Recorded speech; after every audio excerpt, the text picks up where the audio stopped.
Cinquième vidéo consacrée aux fonctions, où on va s'intéresser aux équations de courbe. Donc on nous dit qu'un point M de coordonnées x, y appartient à la courbe d'une fonction f si et seulement si y est égal à f de x. Donc y égale f de x, qu'est-ce que ça veut dire?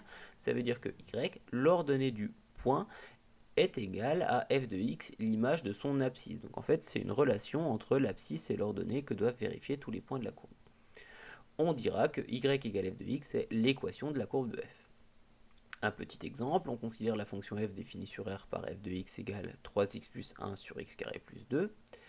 L'équation de CF, la courbe de f, est y égale f de x, autrement dit, y est égal à 3x plus 1 sur x carré plus 2. Donc encore une fois, ça veut dire qu'un point de coordonnées x, y appartient à la courbe si son ordonnée y est égale à 3 fois x, 3 fois son abscisse plus 1, divisé par son abscisse au carré plus 2. C'est une relation entre l'ordonnée et l'abscisse d'un point de la courbe.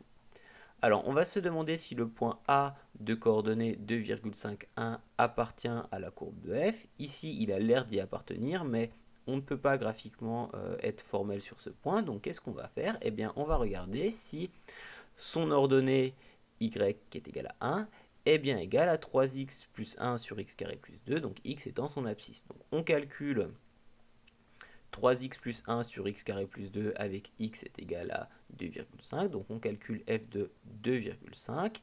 Ça nous donne 8,5 sur 8,25.